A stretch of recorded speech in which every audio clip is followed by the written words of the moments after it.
Students, welcome to mathematics channel. आज हम लोग chapter number 2 real and complex number की रिव्यू एक्सरसाइज कंटिन्यू करेंगे। उसका क्वेश्चन नंबर 3 कुछ यू गिवन है, सिंपलीफाई द फॉलोइंग। हमारे पास कुछ क्वेश्चन गिवन है, इसको हम लोग को सिंपलीफाई करना है। फर्स्ट क्वेश्चन है हमारे पास स्क्वायर रूट, यहाँ पे हमारे पास ये एक्सपोनेंट 4 गिवन है, 81 y raise to power -12 and x raise to power -8। हम लोग के पहले हमारे पास एक्सपोनेंट स्क्वायर रूट फॉर्म में गिवन है, इसको एक्सपोनेंट में शिफ्ट कर लेंगे। ठीक है, 81 को जब फैक्टराइज करें 3 raise to power 4 y raise to power -12 and x raise to power -8 as it is आ गया। यहाँ पे जो भी इसका एक्सपोनेंट होता है जब वो दूसरी साइड पे जाता है एक्सपोनेंट में शिफ्ट होता है, तो हम लोग की रेडिकल फॉर्म में रेडिकल को जब एक्सपोनेंट में चेंज करते हैं तो ये 1 बाय दिस में आ जाता है। जो भी यहाँ पे टर्म हो वो डिनोमिनेटर में आ जाती है, तो जबकि यहाँ पे 4 गिवन है देन यहाँ पे आ जाएगा 1/4। अब ये हमारे पास एक्सपोनेंट जो है वो इन तीनों टर्म्स का है, तो हम लोग तीनों टर्म्स के साथ सेपरेट कर देंगे। तो हमारे पास आ जाएगा 3 raise to power 4 into 1/4 and y raised to power -12 into 1/4 and x raised to power -8 into 1/4। ठीक है, अब इस ये देखिए हमारे पास यहाँ पे कैंसिलेशन हो रही है। 4 से कैंसिल आउट हो जाएगा। 4 1 4, 4 3 12, 4 1 4, 4 2 8। जब यहाँ पे हमारे पास कैंसिलेशन हुई, यहाँ पे रह गया 3, यहाँ पे रह गया y raised to power -3 and यहाँ पे x के एक्सपोनेंट हमारे पास रह गया -2। अब देखिए हमारे पास इन दोनों के एक्सपोनेंट जो है वो नेगेटिव है, तो इसको हम लोगों ने पॉजिटिव करना है। पॉजिटिव करने के लिए न्यूमरेटर में वैल्यू गिवन है, इसको डिनोमिनेटर में ले जाएंगे तो 3 हमारे पास एज इट इज रहेगा। जो हमारे पास x स्क्वायर है वो जब x रेज़ टू पावर -2 जब डिनोमिनेटर में जाएगा तो हमारे पास आ जाएगा x square and y raise to power -3 जो है वो जो हमारे पास डिनोमिनेटर में जाएगा तो आ जाएगा y क्यूब। ये 3 over x square y cube हमारे पास आंसर आ गया। ठीक है, इससे ज्यादा ये मजीद सिंपलीफाई नहीं हो सकता। इसी तरह हम लोग पार्ट नंबर 2 की तरफ मूव करेंगे। पार्ट नंबर 2 को जो गिवन है square root 25x raise to power 10 and y raise to power 8m। ठीक है, हम लोग इसको जो है एक्सपोनेंट फॉर्म में शिफ्ट करेंगे। एक्सपोनेंट फॉर्म में शिफ्ट करेंगे तो हमारे पास आ जाएगा 25 x raise to power 10 and 8 y raise to power 8m into sorry इसका एक्सपोनेंट आ जाएगा 1/2, क्योंकि स्क्वायर रूट किसके इक्वल होता है 1/2 के। अब इस एक्सपोनेंट को हम लोग तीनों टर्म्स के साथ सेपरेट कर देंगे। 25 को फैक्टराइज किया 5 रेज़ टू पावर 2 एंड इसका एक्सपोनेंट आ गया 1/2। इसी तरह x raise to power 10 and इसका एक्सपोनेंट आ गया 1/2। इस तरह नेक्स्ट वैल्यू है हमारे पास y raise to power 8m into 1/2। यहाँ पे ये 2 and 2 कैंसिल हो गया। यहाँ पे 2 1 2 2 5 10। ठीक है, यहाँ पे हमारे पास 5 रह जाएगा। जब इसकी कैंसिलेशन करेंगे तो हमारे पास 4 रह जाएगा। जब हम लोग सिंपलीफाई किया तो हमारे पास यहाँ पे रह गया 5 and x raise to power हमारे पास यहाँ पे जब कैंसिलेशन हुई तो 5 रह गया, तो 5 के साथ n जो है वो एज इट इज आएगा, 5n बन जाएगा। इस तरह y का जो एक्सपोनेंट है वो जब ये 2 के साथ कैंसिल होगा तो 8 की कैंसिलेशन होगी, तो 8 की कैंसिलेशन होके आ गया हमारे पास 4 एंड m हमारे पास एज इट इज आ गया। ये हमारे पास इससे ज्यादा मजीद सिंपलीफाई नहीं हो सकता। That it's our answer. Now move to part number 3 and part number 3 हमारे पास गिवन है x raise to power 3 y raise to power 4 and z raise to power 5 over x raise to power -2 y raise to power -1 z raise to power -5। इनका whole exponent given है 1/5। हम लोग क्या करेंगे, इनको सिंगल एक्सपोनेंट फॉर्म में shift करेंगे। Single exponent form में शिफ्ट करने के लिए हम लोग क्या करेंगे, इनको हमारे सॉल्व करेंगे। देखिए हमारे पास x एंड x जब बेस सेम हो, सेंटर में डिवाइड हो, तो हम लोग क्या करते हैं, इसको सिंगल एक्सपोनेंट फॉर्म में मूव करने के लिए क्या करते हैं, बेस को सिंगल टाइम लिखते हैं, एक्सपोनेंट को सब्ट्रैक्ट कर देते हैं। डिवाइड है तो सब्ट्रैक्ट कर देंगे। ठीक है, हम लोगों ने सिंगल में लिखा x आया, इसकी देखिए हमारे पास एक्सपोनेंट है 3। ठीक है, सेंटर में साइन आएगा माइनस का, नेक्स्ट एक्सपोनेंट आ जाएगा -2। इसी तरह y के साथ हम लोग वही रूल अप्लाई करेंगे। y ठीक है 4 हमारे पास ये आया, सेंटर में डिवाइड है तो माइनस में शिफ्ट हो जाएगा, नेक्स्ट एक्सपोनेंट आ जाएगा हमारे पास -1। इस तरह z को हम लोग सॉल्व करेंगे। z ये वाला 5 हमारे पास एज इट इज आया, नेक्स्ट हमारे पास माइनस का आया क्योंकि डिवाइड में है तो माइनस में चेंज करेंगे, नेक्स्ट आ जाएगा -5। होल एक्सपोनेंट हमारे पास आ गया 1/5। अब इसको सिंप्लीफाई करेंगे। x 3 minus minus plus 2, next y 4 minus minus plus 1, z 5 minus minus plus 5। Whole exponent है हमारे पास 1/5। मजीद सिंप्लीफाई करेंगे तो हमारे पास आ जाएगा x रेज़ टू पावर 3 + 2 5। ठीक है, x रेज़ टू पावर 5 आ गया, y raise to power 4 + 1 5, z raise to power 5 + 5 10। Whole exponent आ गया 1/5। अब 1/5 इन तीनों टर्म्स का है तो तीनों टर्म्स के साथ सेपरेट किया, इनको सिंप्लीफाई किया। ये देखिए 5 एंड 5 के साथ कैंसिल हो गए तो पीछे रह गया x, यहाँ पे भी 5 और 5 कैंसिल हुआ, पीछे रह गया y, यहाँ पे 5 एंड 10 कैंसिल हुआ तो पीछे रह गया 0 रेज़ टू पावर 2। मजीद इससे ज़्यादा सिंप्लीफाई नहीं हो सकता। ये आपका 3 पार्ट्स कंप्लीट हो गया। अब हम पार्ट नंबर 4 की तरफ मूव करेंगे। नेक्स्ट हमारे पास पार्ट नंबर 4 गिवन है 32x raise to power -6 y raise to power -4 z our 625 x raised to power 4 y z raised to power minus 4 and इसका होल एक्सपोनेंट गिवन है 2/5। ठीक है, हम लोग जैसा लास्ट क्वेश्चन में करते रहे हैं कि हम लोग इसको सिंगल एक्सपोनेंट फॉर्म में शिफ्ट करेंगे, तो पहले हम लोग इसको सिंगल एक्सपोनेंट फॉर्म में कर लेते हैं।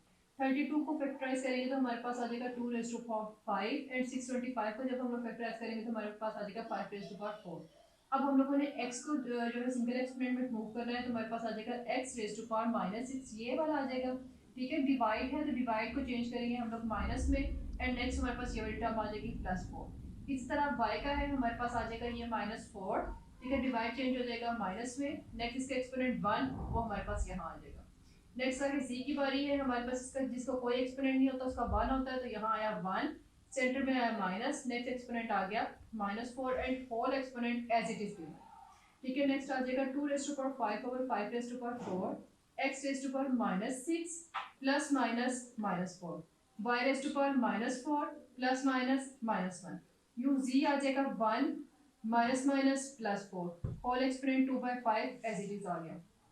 2 raise to power 5 over 5 raise to power 4 x के एक्सपोनेंट को जब सॉल्व करेंगे तो -6 एंड -4 जब हमारे पास साइन सेम हो तो ऐड करते हैं और जो साइन दूसरा होता है वो लगाते हैं, तो -10 आ गया।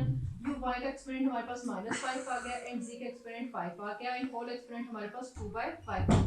अब ये 2/5 को हम लोग इन सब एक्सपोनेंट के साथ सेपरेट कर देंगे, जो आ जाएगा 2 raise to power 5 into 2 raise to power 5 और 5 raise to power 4 2 over 5। Exponent हम लोगों ने x के साथ सेपरेट, y के साथ सेपरेट एंड z के साथ सेपरेट कर दिया। इनको सिंपलीफाई किया तो हमारे पास यहाँ पे 5 एंड 5 कैंसिल हो गया, 2 रेज़ टू पावर 2 रह गया, वो हम लोगों ने पुट कर दिया। नेक्स्ट ये एक्सपोनेंट हमारे पास कैंसिलेशन नहीं होती तो मल्टीप्लाई करेंगे तो हमारे पास 5 रेज़ टू पावर 8/5 आ जाएगा। यूँ जब x वाले को सॉल्व करेंगे तो 5 1 are 5 5 2 are 10, 2 को जब 2 से मल्टीप्लाई करेंगे तो x रेज़ टू पावर -4 आ जाएगा। यूँ ही हम लोग z की तरफ आएंगे तो 5 एंड 5 कैंसिल हो जाएगा, -1 को जब 2 के साथ मल्टीप्लाई करेंगे तो -2 आ जाएगा। यू z के ऊपर हमारे पास 5 एंड 5 कैंसिल हुआ, पीछे z के एक्सपोनेंट हमारे पास रह गया 2। यहाँ तक आपको क्लियर हो गया। अब नेक्स्ट मूव करेंगे, देखें अब हमारे पास जो पॉजिटिव एक्सपोनेंट है वो ऊपर रहेगा, जो नेगेटिव एक्सपोनेंट है इसको डिनोमिनेटर में मूव कर लेते हैं, तो हमारे पास 2 स्क्वायर ओपन किया 4 एंड z जो है हमारे पास पॉजिटिव है ये ऊपर रहेगा and x and y negative है तो इनको डिनोमिनेटर में ले जाएंगे। और साथ हम लोगों ने क्या किया उसमें कि जितना पॉसिबल है सिंप्लीफाई करने का हम लोगों ने उसको उतना सिंप्लीफाई करना है, तो 8 ओवर 5 को हम लोग थोड़ा रिड्यूस करके 8 को लिख लेंगे 5 + 3 ओवर 5। हम लोगों ने इसको जो न्यूमरेटर है ना इसको हम लोगों ने ब्रेक कर लिया। ठीक है, 5 और 3 में हम लोगों ने ब्रेक कर लिया। 5 और 3 में क्यों किया, क्योंकि हमारे पास यहाँ डिनोमिनेटर में 5 गिवन है। ठीक है, हम लोगों ने 5 गिवन है तो हम लोगों ने इसको 5 और 3 में हम लोगों ने इसको रिड्यूस किया कि ये 5 और 5 फिर कैंसिल हो जाएंगे। यू हमारे पास आ जाएगा 4z² over 5 raise to power. अब देखिए ये जो 5 है ये इसका भी बेस, इसकी भी डिनोमिनेटर है एंड 3 का भी डिनोमिनेटर है, हम लोगों ने दोनों को सेपरेट कर दिया, बाकी टर्म्स एज इट इज है। ठीक है, 4z² एज इट इज रहा ओवर। अब देखिए ये 5 के ऊपर हम लोग 5 ओवर 5 के साथ अलग से कर लिया, फिर बेस को हम लोगों ने 3/5 के साथ अलग से कर लिया। ठीक है, हम लोगों ने एक लॉ ऑफ एक्सपोनेंट पढ़ा हुआ है, बेस सेम हो सेंटर में मल्टीप्लाई हो तो एक्सपोनेंट ऐड होते हैं, अगर ऐड हो रहे तो हम लोग उनको सेपरेट मल्टीप्लाई में कर भी सकते हैं, सॉरी इसको चेंज भी कर सकते हैं। नेक्स्ट हमारे पास आ जाएगा 4z²। देखिए ये 5 और 5 कैंसिल हो गया, यहाँ पे क्या रह गया 5। ठीक है, ये हमारे पास आ गया इनटू का साइन, 5 रेज़ टू पावर यहाँ पे क्या रह गया 5/3, z raise to power 4 and y raise to power 2। अब देखिए ये इससे ज्यादा सिंप्लीफाई इसका एक्सपोनेंट नहीं हो सकता। ठीक है, जितना हम लोगों से पॉसिबल था हम लोगों ने सिंप्लीफाई कर लिया और ये हमारे पास इसका ये आंसर आ गया। अब हम लोग क्वेश्चन नंबर 4 की तरफ मूव करेंगे।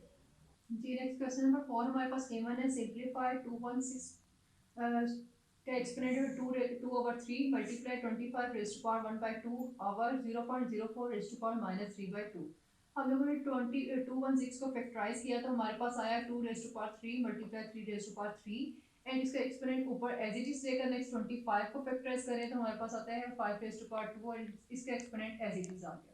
यहाँ से हम लोग पहले डेसिमल रिमूव करेंगे तो हमारे पास आ जाएगा 4 एंड देखिए डिनोमिनेटर में डेसिमल के बाद जितनी वैल्यूज हो 1 के साथ उतने जीरोस प्लेस कर दिए जाते हैं, तो हमारे पास आ गया 4/100, इसका एक्सपोनेंट -3/2 एज इट इज आ गया। नेक्स्ट देखिए हम लोगों ने इस दोनों का एक्सपोनेंट इसके साथ सेपरेट कर दिया, 2 raise to power 3 into raise to power 2 over 3 multiply 3 raise to power 3 into 2 over 3 multiply ये वैल्यू एज इट इज आ गई। देखिए यहाँ पे हमारे पास 4 एंड 100 की कैंसिलेशन हो सकती है, दोनों की कैंसिलेशन हम लोगों ने की, 4 1s are 4 4 25s are 100, तो हमारे पास रह गया 1/25, इसका एक्सपोनेंट आ गया -3/2। नेक्स्ट ये 3 एंड 3 कैंसिल हुआ तो आया 2 रेज़ टू पावर 2 मल्टीप्लाई, यहाँ पे 3 एंड 3 कैंसिल हुआ तो यहाँ पे भी आ गया 3 रेज़ टू पावर 2, ठीक है। यहाँ पे ये 2 एंड 2 कैंसिल हुआ, पीछे रह गया 5, ठीक है। नेक्स्ट डिनोमिनेटर में आएंगे तो हमारे पास 25 का स्क्वायर फाइंड करेंगे तो हमारे पास आ जाएगा 1/5 स्क्वायर, आगे इसका एक्सपोनेंट आ गया -3/2। ऊपर वाली वैल्यू एज इट इज रहेगी, नीचे डिनोमिनेटर में क्या करेंगे, ये हमारे पास यहाँ डिवाइड में है तो इसको ऊपर लेके जाएंगे तो हमारे पास ये पॉजिटिव है और जब ऊपर जाएगा तो नेगेटिव हो जाएगा। नेगेटिव होकर ये 2 और 2 कैंसिल हो जाएगा हमारे पास, ठीक है। बाकी सारी टर्म्स ऊपर वाली एज इट इज रही, यहाँ पे 2 एंड 2 कैंसिल हो गया, माइनस माइनस प्लस में चेंज हो गया, ऊपर क्या रह गया 5 रेज़ टू पावर 3, ठीक है। Next 2 raise to power 2 multiply 3 raise to power 2, ये जो 5 है ये जब नीचे आएगा तो हमारे पास आ जाएगा 5 रेज़ टू पावर 3 माइनस 1, इसका एक्सपोनेंट 1 ऊपर पॉजिटिव था, नीचे आके नेगेटिव हो गया, ठीक है। नेक्स्ट आया 2 raise to power 2 multiply 3 raise to power 2 over 5 raise to power 2। अब ये स्क्वायर रूट जो है सारे स्क्वायर के साथ कैंसिल हुआ तो हमारे पास रह गया 2 मल्टीप्लाई 3 ओवर 5, 2 3 ज़ा 6 ओवर 5, ये हमारे पास इसका आंसर आ गया। नेक्स्ट हमारे पास क्वेश्चन नंबर 5 है simplify a raised to power p over a raised to power q whole, हमारे पास एक्सपोनेंट है p plus q into a raised to power q over a raised to power r whole, हमारे पास exponent है हमारे पास q plus r divide by 5 into a raised to power p into a raised to power r, next आ जाएगा p minus r, ठीक है। हमारे पास यहाँ पे इसको सिंगल एक्सपोनेंट में पहले हम लोग सारे सबको सिंगल एक्सपोनेंट में शिफ्ट करेंगे, यहाँ पे हमारे पास बेस गिवन है a, नेक्स्ट हमारे पास इसमें डिवाइड है तो एक्सपोनेंट हमारे पास सब्ट्रैक्ट हो जाएंगे तो हमारे पास आ जाएगा p माइनस क्यू एंड ये p प्लस क्यू वो एज इट इज आ गया। नेक्स्ट हमारे पास आएगा a q minus r and whole exponent जो है q प्लस r वो एज इट इज आया डिवाइडेड बाय 5, यहाँ पे बेस सेम है, सेंटर में मल्टीप्लाई, जब बेस सेम हो सेंटर में मल्टीप्लाई हो तो एक्सपोनेंट क्या हो जाते हैं, ऐड हो जाते हैं, तो हमारे पास आएगा a raise to power p plus r into p minus r, ठीक है। अब देखिए यहाँ पे हमारे पास कुछ फॉर्मूला बन रहा है a minus b and a plus b किसके इक्वल होता है a स्क्वायर b स्क्वायर के, तो वही फॉर्मूला हम लोग अप्लाई करेंगे। यहाँ पे हमारे पास आ जाएगा फर्स्ट वैल्यू का स्क्वायर, फर्स्ट वैल्यू है इधर p तो हमारे पास आ जाएगा p स्क्वायर, सेंटर में फॉर्मूले का माइनस आएगा, देन सेकंड वैल्यू का स्क्वायर आ जाएगा तो आ जाएगा q स्क्वायर इनटू यहाँ पे फॉर्मूला अप्लाई होगा तो आएगा a raise to power q square minus r square divided by 5 into a raise to power p square minus r square. अब देखिए यहाँ पे बेस सेम है, सेंटर में मल्टीप्लाई है तो एक्सपोनेंट ऐड हो जाएंगे, तो हमारे पास आएगा a raise to power p square minus q square plus q square minus r square divided by this term as it is आ जाएगी, ठीक है। इसको सिंपलीफाई करेंगे q square and q square एक पॉजिटिव है नेगेटिव है, ये हमारे पास कट हो गया, पीछे क्या रह गया a raise to power p square minus r square, divide को हम लोगों ने इस फॉर्म में फ्रैक्शन फॉर्म में चेंज किया, आ गया हमारे पास 5 और ये वाली वैल्यू एज इट इज आ गई, दोनों वैल्यू सेम है, हम लोगों ने कैंसिल आउट की, ऊपर रह गया 1 एंड डिनोमिनेटर में रह गया 5, क्यों 1/5 इसका आंसर आ गया। आई होप क्वेश्चन नंबर 5 भी क्लियर हो गया होगा आपको। अब हम लोग क्वेश्चन नंबर 6 की तरफ मूव करते हैं जी। नेक्स्ट क्वेश्चन नंबर 6 हमारे पास गिवन है simplify a raise to power 2l over a raise to power n plus m into a raise to power m over a raise to power m plus n into a raise to power 2n over a raise to power n plus n। हमारे पास base same है, centre में divide है, exponent हमारे पास subtract हो जाएंगे, इसको सिंगल एक्सपोनेंट फॉर्म में चेंज करेंगे तो हमारे पास आ जाएगा a raise to power 2l minus, अब देखिए हमारे पास नेक्स्ट टू टर्म्स है तो हम लोग इसको ब्रैकेट में प्लेस कर देंगे, ठीक है, l प्लस m। इसी तरह यहाँ पर भी यही फॉर्मूला चीज अप्लाई होगी, इधर भी यही चीज अप्लाई होगी। अब इसको हम लोग ब्रैकेट से जब ओपन करेंगे तो 2l minus plus minus l minus plus minus m, a raise to power 2m minus plus minus m minus plus minus l, इस तरह a raise to power 2n minus plus minus n minus plus minus l, ठीक है। अब हमारे पास आ जाएगा a raise to power, ये दोनों l वाले टर्म सॉल्व होंगे तो l माइनस m रह जाएगा, यहाँ पे a raise to power m वाले टर्म सॉल्व होंगे तो m माइनस n रह जाएगा into a raise to power यहाँ पे n वाले टर्म सॉल्व होंगे तो n माइनस l आ जाएगा। बेस सेम है, सेंटर में मल्टीप्लाई है तो एक्सपोनेंट क्या होंगे, हम लोग क्या करेंगे बेस को सिंगल टाइम में लिख के सारे एक्सपोनेंट को ऐड कर लेंगे हम लोग, ठीक है।